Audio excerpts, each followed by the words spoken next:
Welcome back to Risk Check Podcast, episode 57. The gang is back together again, -1. It seems like every time we shoot now, one of you guys are missing. So I don't know if you guys are trying to just pull the wool over my eyes. It's just I don't know what's going on. But oh no. Ben couldn't join us this evening. He's got a personal matter to attend to, but he'll be back next week. Mm-hmm. Back this week with us on the couch is Rashawn, straight from London. Yes. How was it? It was great. Had a really good time. Was there, hanging out with family and friends. I kind of got inducted into a new family. Okay, talk about it. So a really good friend of mine invited me to his wedding, and it was a small wedding, probably about 60 people, and everyone there outside of myself and Mary and maybe like a few others were family. Okay. I felt very honored to be there. It was great. Got to get on the dance floor, show my moves. Okay. It was break dancing. So if you guys follow me on Instagram, you see my break dancing video, which was really fun. But then me and Mary got to be able to enjoy the city and kind of see what London had to offer. The people are great. The city itself, I seen a lot of New York in it. Okay. And of course, we know. We're just kind of like the busyness, the liveliness. The busyness, the livelihood, just kind of like even just how like the shopping areas are set up. The funny thing is like you see people kind of like, once they get out of work, ties coming off, shirts unbuttoned, and they're heading to the pub. And I think it's very similar with New York, where it's like, you kind of like let your hair down and you go to your local neighborhood spot, and then like, you just party like there's no tomorrow. Yeah. So that was really, really fun to do. That sounds awesome, man. I'm glad you got to experience that. Did you see anything cool in terms of watches out there? I did. So I went and I visited a few shops. Of course, the Rolex boutiques were exhibition only, which I expected, and that definitely wasn't what I was interested in. I went out to Watches of Switzerland in London, and I visited, and I seen the MB&F nice collection, and I was able to try on the Bulldog. Wow, which is actually really, really cool. Yeah. I think for the timepiece, it is time only, but I don't think that was the focus. I think it was to focus on just what MB&F can do, and what they can do design wise, and what they can offer to. I mean, it's a heck of a watch. It's a heavy. It's a big piece. Yeah. Heavy price point. I won't say a heavy watch, because if I'm not mistaken, I think it's titanium. It's extremely light. It was like wearing nothing on the wrist. But aesthetically beautiful. There was a few clocks. There was like this kind of rocket ship shaped clock. Okay. That also was like, it played music.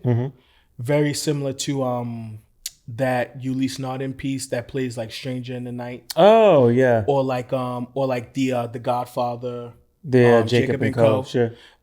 So there wasn't many watches. It was mostly clocks. Okay. I got to see a couple of things in Patek. Patek, of course, was exhibition. There was a few things that were available for sale, mostly women's, of course, or like, grand complications for men. But it was fun. Awesome. It was fun. I'm glad you got to experience that, my man. Getting back in the swing of things, we have to have our honorary wrist check. Yes. As such as tradition. What are you wearing tonight? Oh, so you know what? Like I said, I was gonna hang up my title of never repeating a watch. Okay. I mean, I was still throwing some new pieces here and there. Funny enough, I was supposed to wear a new watch on this filming. Didn't pan out that way for the right reasons. Currently, I'm wearing the 5726 Big boys. Patek Philippe Nautilus. Big boy watches only. Yes. This watch, like, I mean, I don't think I've taken it off since we filmed with Patrick. Okay. So when I first introduced it on the show, I think I wore it then, and I've never taken it off since. There was a time where I changed my wrist piece, and I was like, all right, I'm gonna wear this and whatever. But then it just brought me back to the Patek. I was like, I have to wear this. Okay. Absolutely have to wear it. Respect. I'm glad you're enjoying that. I am. It's a hell of a piece, and it's on a great strap. Yes, custom shark skin. Yeah. I think I shared that before when we were talking about with Patrick, but like, yeah, the custom shark skin kept it aquatic. You know, I wasn't a fan of the original strap. I mean, the black croc just didn't really. The watch kind of got lost Right. a bit.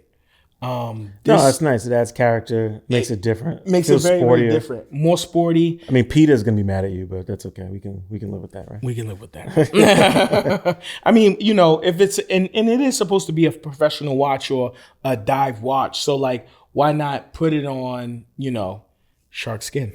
Respect. I love it. Yeah. I think it's a great piece. Yeah. I am wearing a new watch tonight. Ooh.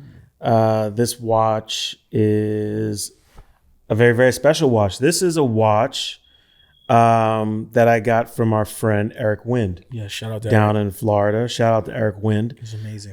So for those that don't know, Eric has an amazing partnership with Seiko and Rolling Blazers via his college friend and former roommate, Jack, who founded Rolling Blazers. And this, I believe, is I want to say this is the third collaboration that they've done with Seiko. And this is the Seiko 5 Sports model. It's a reproduction of a vintage Seiko piece.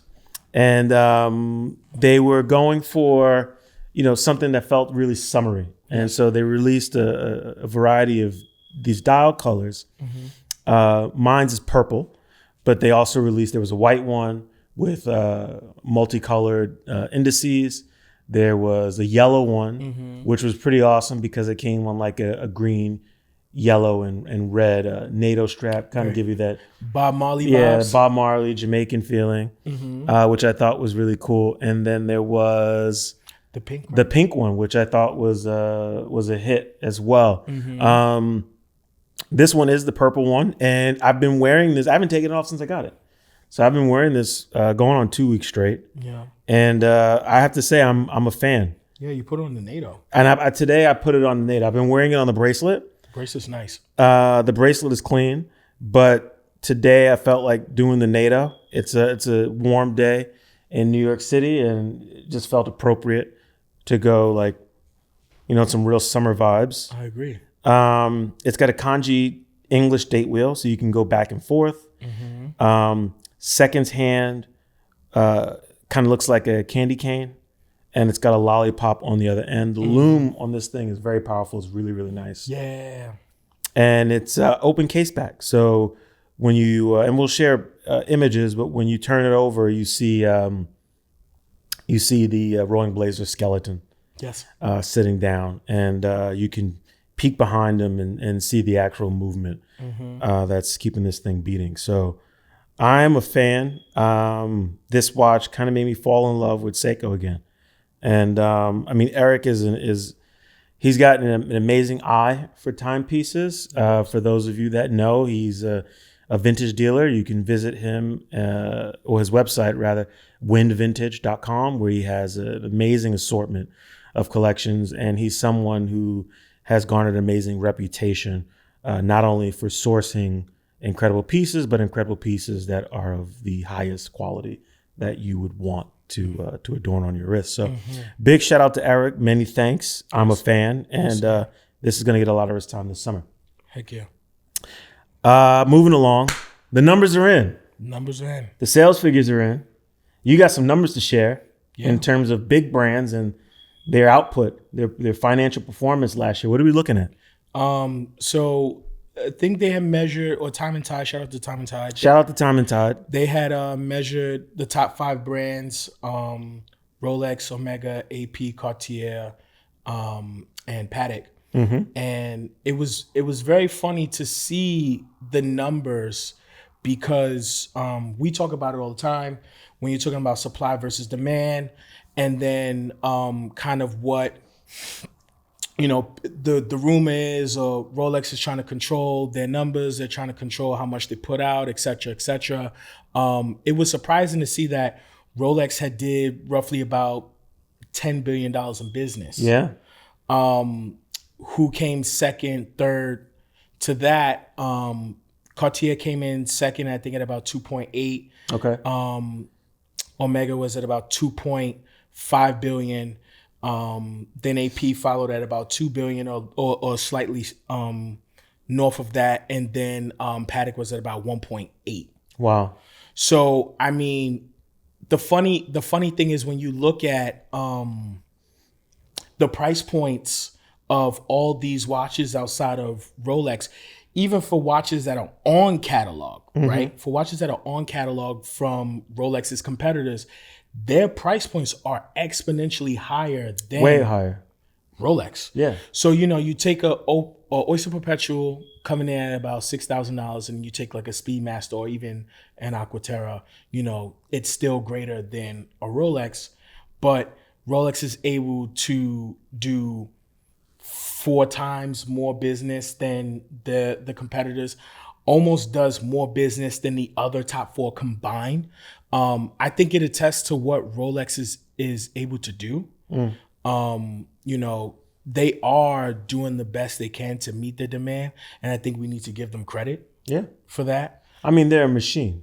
100%. And I think you brought up an interesting point talking about how, their competitors, if you will, have watches where the average price point far exceeds the Rolex. I think the average Rolex price point is somewhere around $15,000-$16,000 if you average it all out. Yes. Right. Whereas if you get into Patek, you're starting at $20,000. Yeah.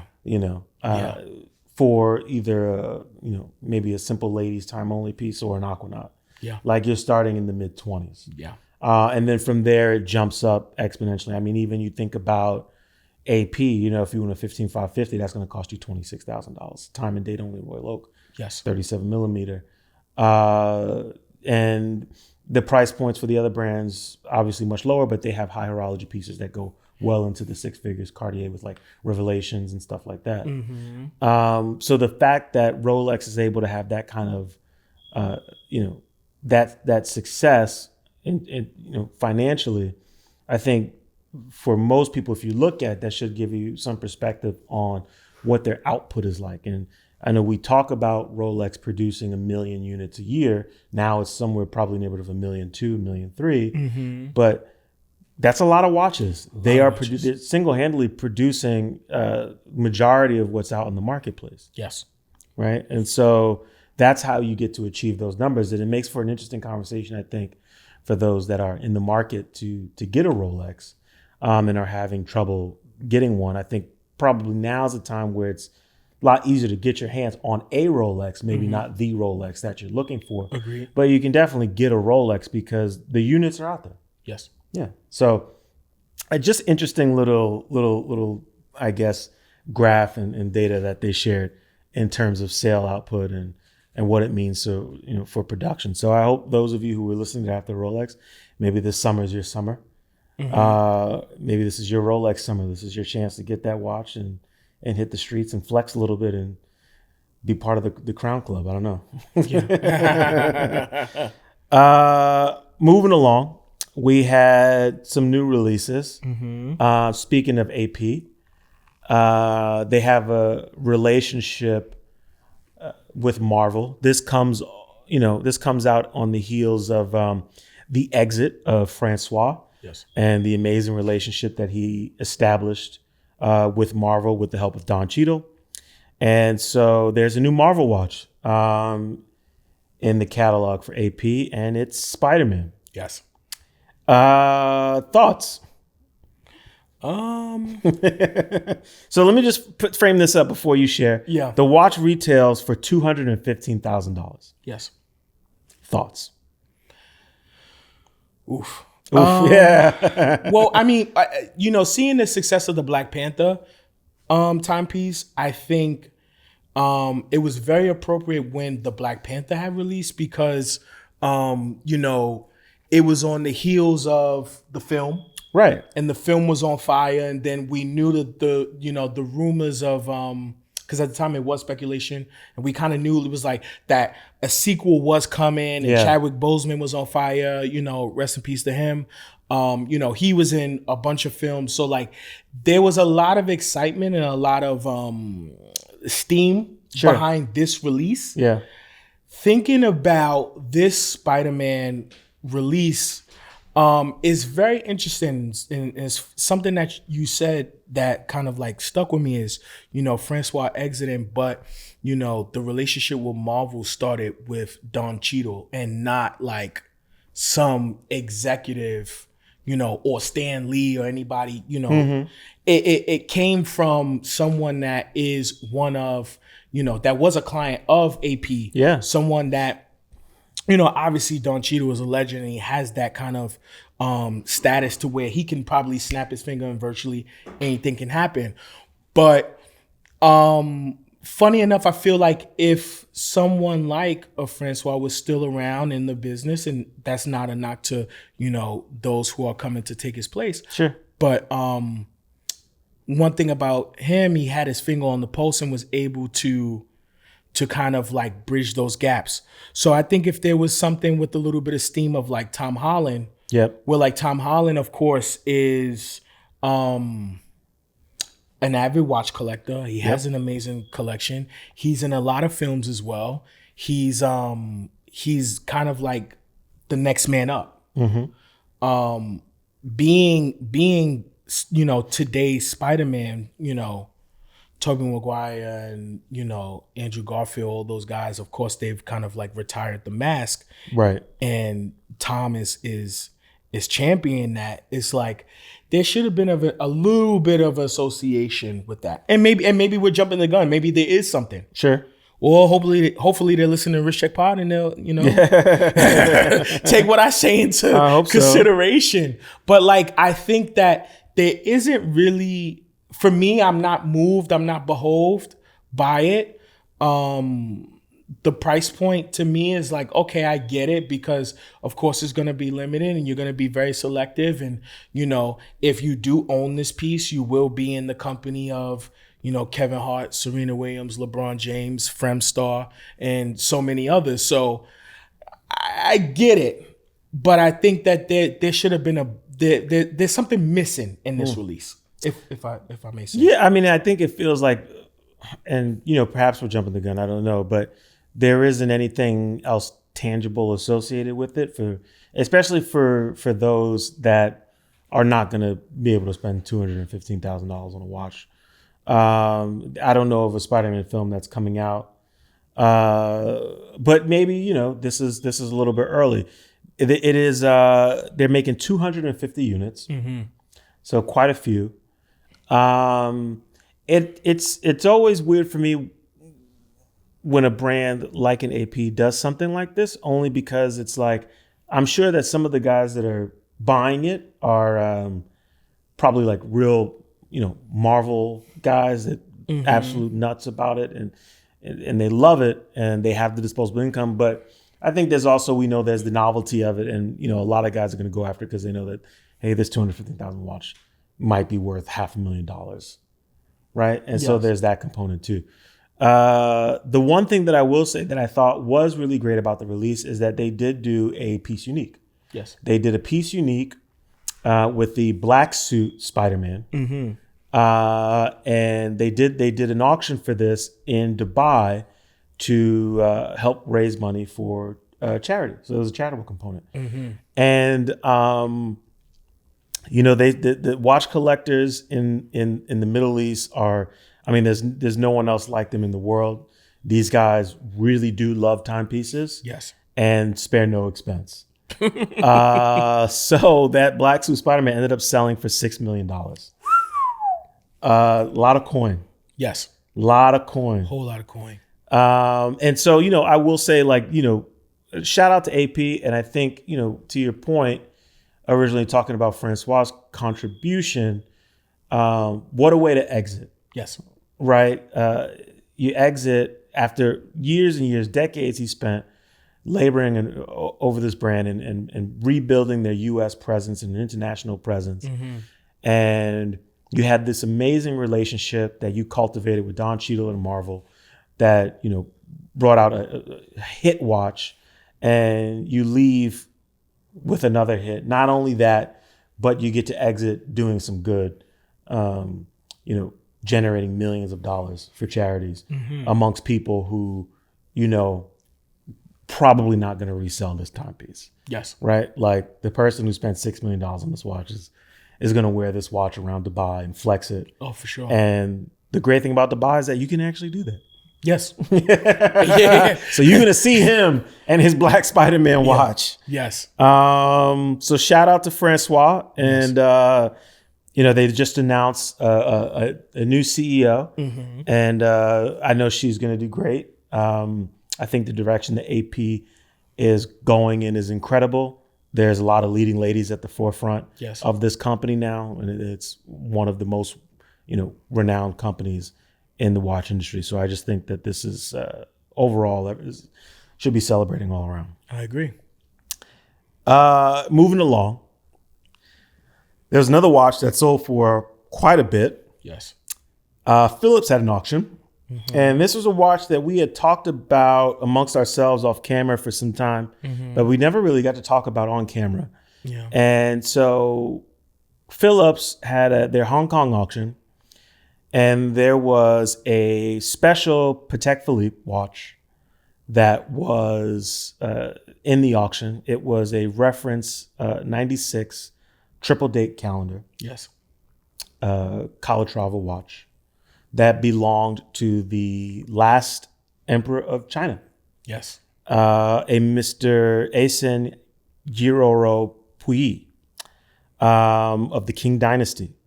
Apologies if I butchered the name. Not well versed in the language, but I did get to visit Philips when they were showing the Hong Kong auction pieces here in New York. And I was accompanied by Paul Boustros. Shout out to you, Paul. Shout out to Paul. And there was a woman who was so kind and so knowledgeable who actually helped facilitate Philips in getting this watch that was able to tell me the story of this timepiece. What's interesting is that the life story of this emperor was documented in filmmaker Bertolucci's 1987 film, The Last Emperor. Wow. So there's quite a bit of commotion around this piece. But also when you see the piece, it's pretty interesting. It is, you know, it's not by any means in mint condition. Yes. It is well worn, well loved. It is, the dial is been tampered with, which is evident in one of the things that we spoke about when we initially saw the press release. And I remember Ben included, there was some, you know, skepticism on whether or not that was done intentionally. Yes. And so what's funny is when I got to visit Philips and they walked me through this exhibition, I asked about that. I was thinking about Ben. I asked about that. And I said, hey, so, you know, half of the dial seems to be scratched out in a way that looks like it was done intentionally. And being that it belonged to the last emperor of China and aesthetically, you know, what we know of Chinese culture and Chinese art, it kind of had this thing where it mirrored like maybe a sun setting. Yeah, I was going to say, yes. Right. Like, And so that kind of made it look like, what's going on here? Yeah. And so I asked about that. And I can't remember the woman's name. I'll get the name and we'll put the text in there somewhere. But she told me, she said, you know, so this gentleman was he was a prisoner of war in the Soviet Union. So he was transported from China to the Soviet Union, and he was living with some of his, I guess you can say some of his subjects, on a prisoner's camp. And so he had a translator. And this is the emperor. This is the emperor. Yes. He had a translator, a Soviet Union translator whom, they became amazing friends. And him and his, I believe it was his cousin, the emperor and his cousin, would play around with the watch. He would actually, allow his cousin to wear the watch. He didn't want to wear it.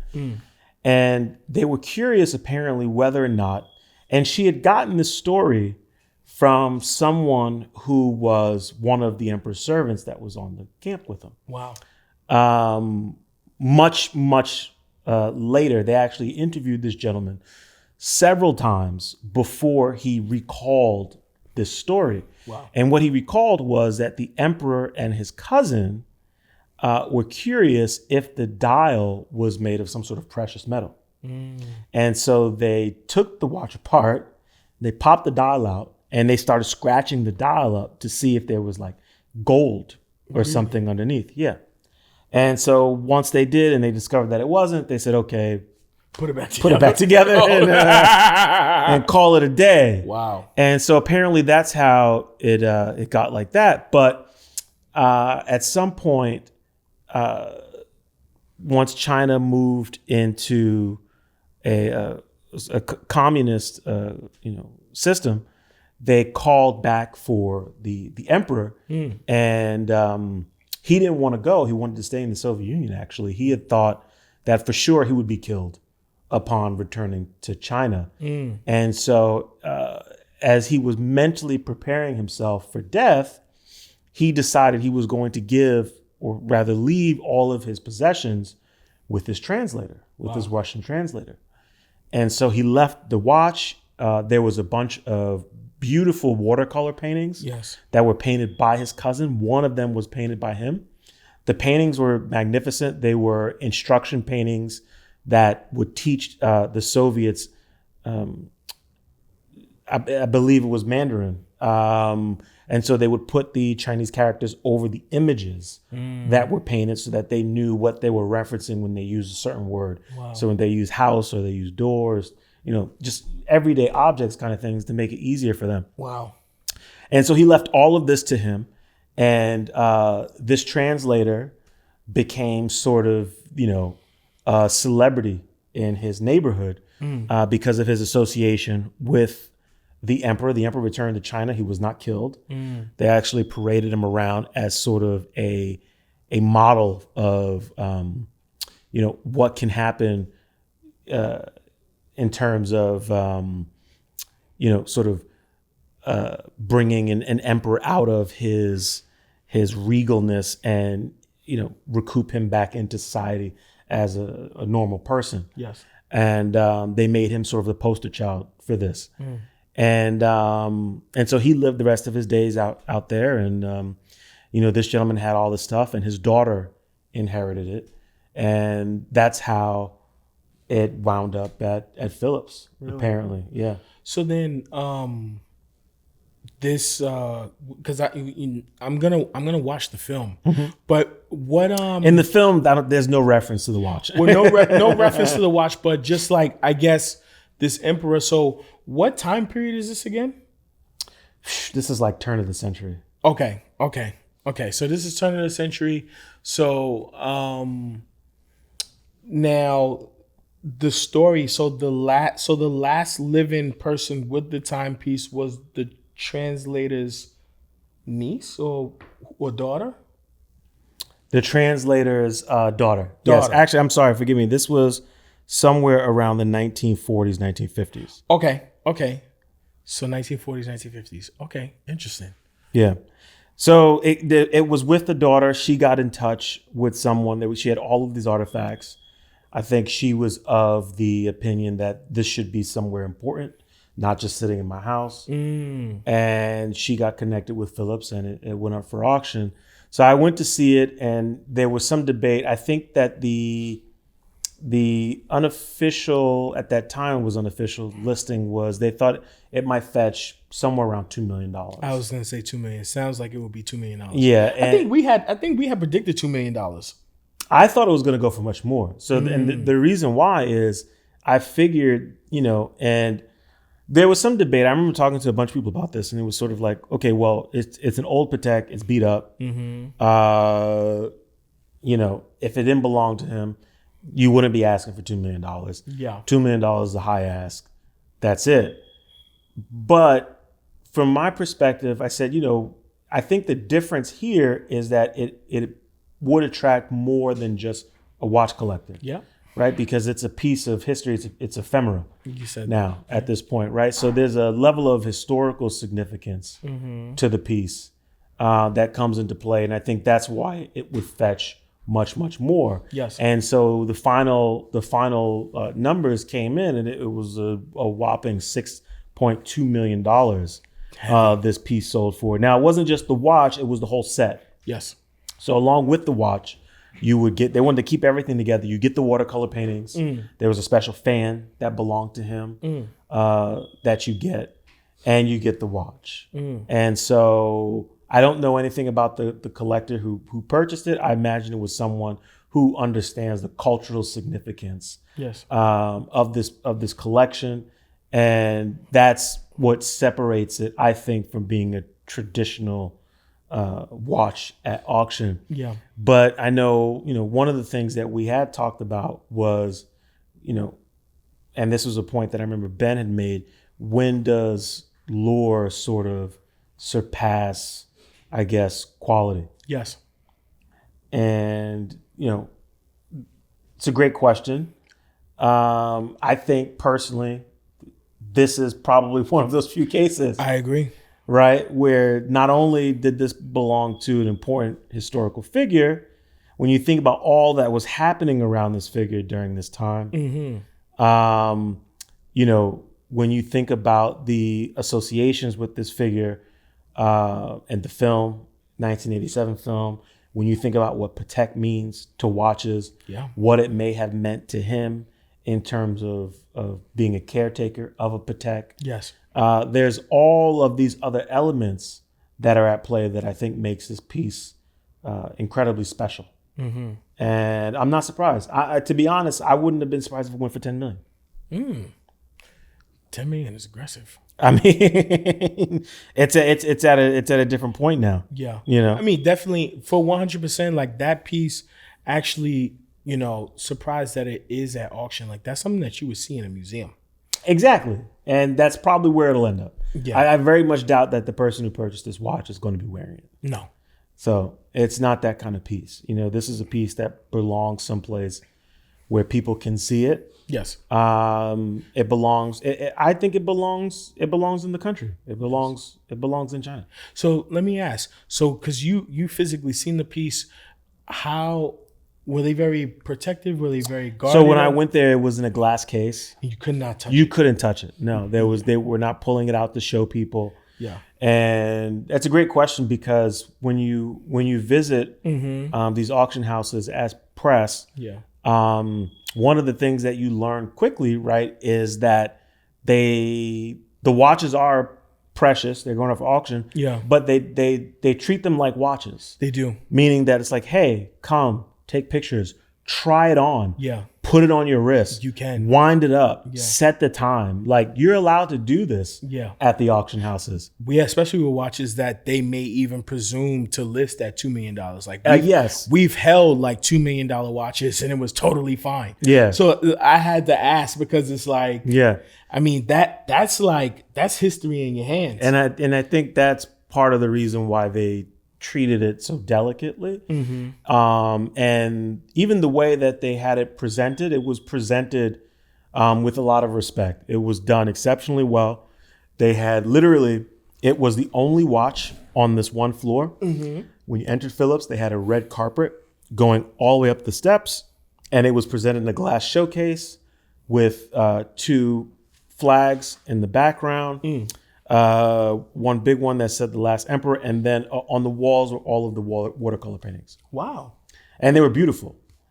And so this lovely woman took me downstairs to see the watch. They did not pull it out, but she encouraged me to get as close to the glass as I could to like really, really get a good look at it, and told me this amazing story.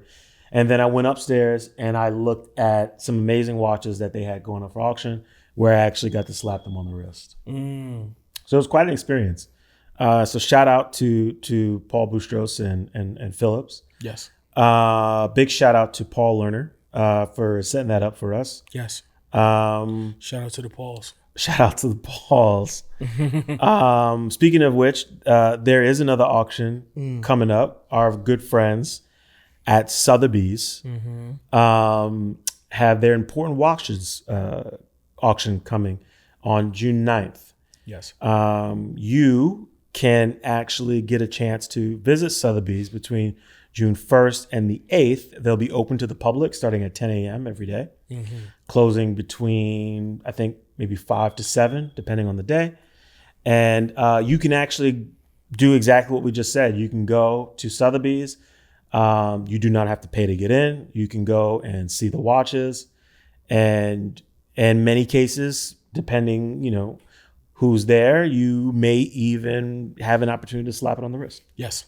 But they've got some great pieces going up for auction. I visited them recently and got to check some stuff out and take some pictures. Yeah. Major shout out to Richard Lopez. Big shout out to Vincent and Janet, Christina as well. And so that's exciting. And we have some special stuff in the works with them coming up as well in terms of content. So stay tuned on that. But I can't wait for that. So shout out to those guys. Shout out to Sotheby's. Shout out to Sotheby's. There was one other release I wanted to talk about that kind of snuck under the radar. And it was the Omega World Time. Yes. So they released 2 versions. Yes. One titanium, one steel. There's a rubber strap option. Steel is green. Titanium, I think, is black. Yes. 44 millimeters. Yes. Which is what the World Timer is that they do. Exactly. Retails for, I think, just over 10 grand for the steel. A little over 11 for titanium. Yes. What do you think about this? To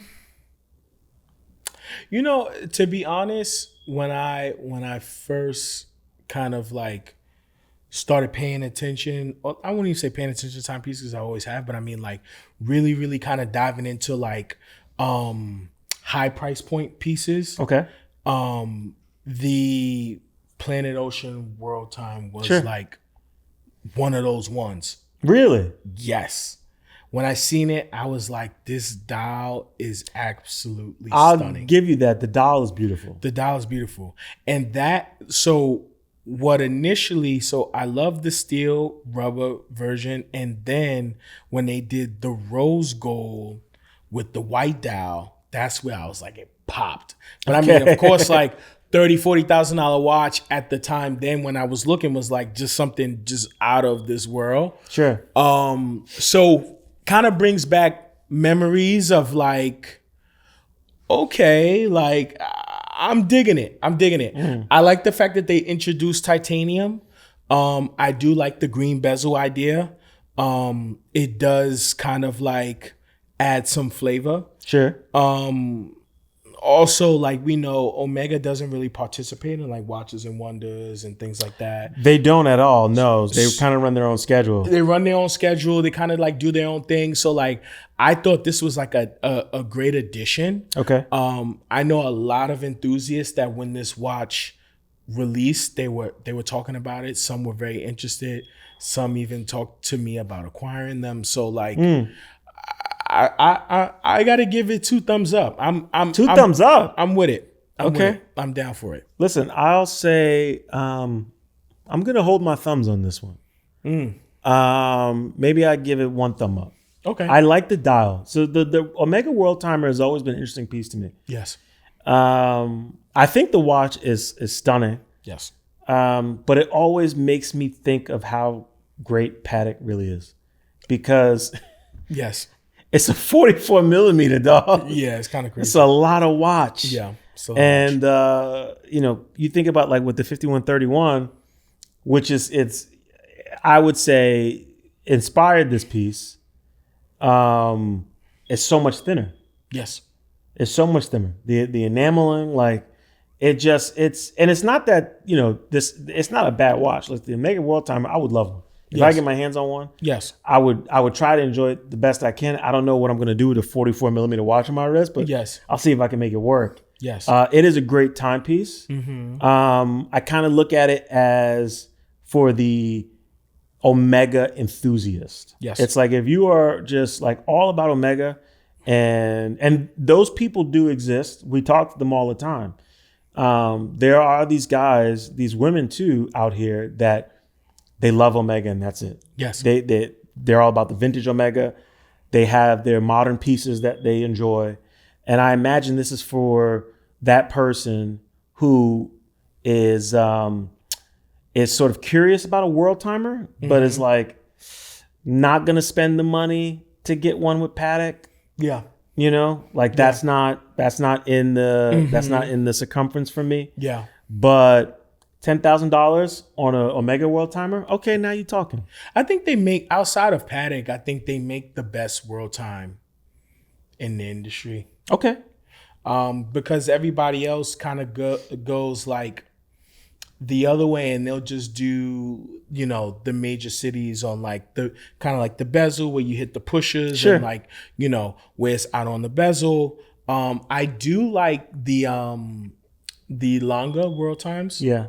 Those are really cool just because of like the action on like the push. It's like, it has like this nice, like hard, like snap or like, kind of like how it changes over. Yeah, it feels nice. It feels like it feels like driving a stick shift. Yeah, it's like it's just something that you just enjoy doing. Yeah, or like it's just one of those buttons where like when you were a kid and it's like one of those like doorbells and you just like ding, ding, yeah, ding, sure. and Okay. your mom's like, stop hitting that damn button. You know what I mean? It's like one of those where you just like can't stop pushing it. Yeah, no. So I think outside of like, so functionally, I would say longer world time. Okay. Amazing.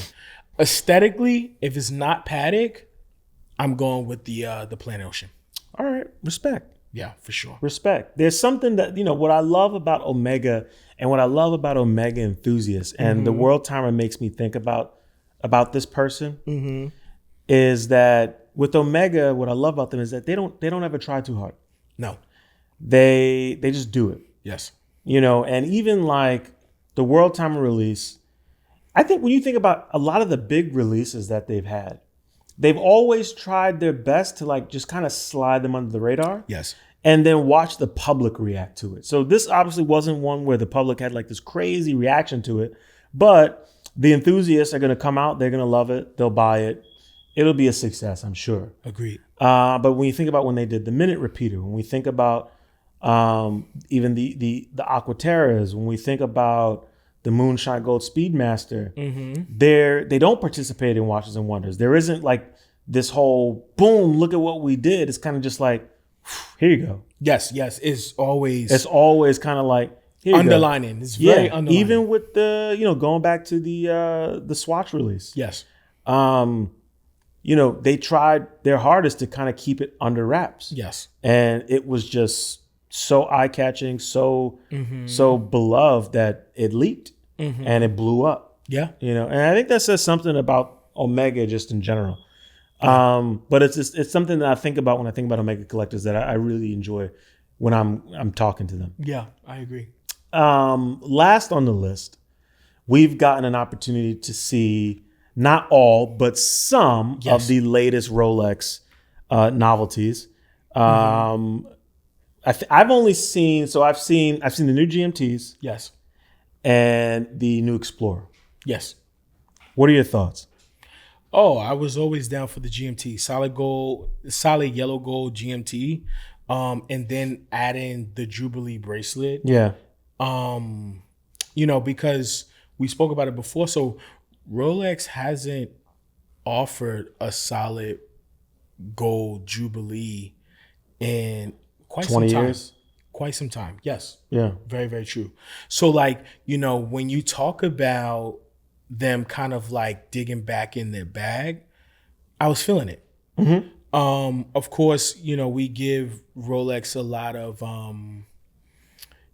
trouble with Sure. just what we think about some of their novelties and their releases. And, I'll be one to say it as a Rolex fanboy, like some things are very lazy on their part. But, speaking to, kind of starting at the top of the episode, talking about just like their revenue, their numbers, their production levels, it's like, well, what do you expect from them? How do they, introduce or innovate something new? How do they reinvent the wheel, when you're trying to actually please the public and please the people? It's very hard. It's funny, not to go off topic. Well, this is kind of on topic, but like, someone was freaking out. I was talking to him today, was freaking out about the idea of the emoji dating. Okay. And I was like, well, people complain that Rolex is too serious. And then they introduce something that's not so serious.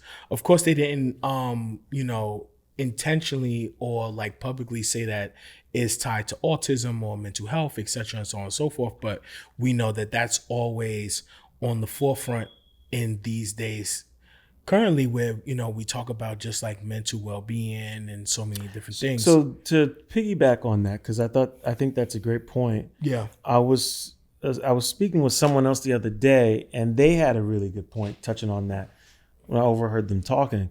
And because they were talking about, the whole, like, it kind of positions itself to be like autism awareness, but they didn't say anything and it made them feel away. And this person said, Rolex is a non-for-profit anyway.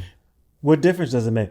The money is going to go to help those in need either way. So who's to say that they don't have a relationship with Autism Awareness Association, or they aren't already giving, and maybe they are allocating dollars for that. Yes. Who isn't it? It might be even more powerful not to say anything. Yes. And to use the funds to do that and just give you the product and say, here, take this. Yes. Love it. Because at the end of the day, this watch isn't going to be widely available. Yes.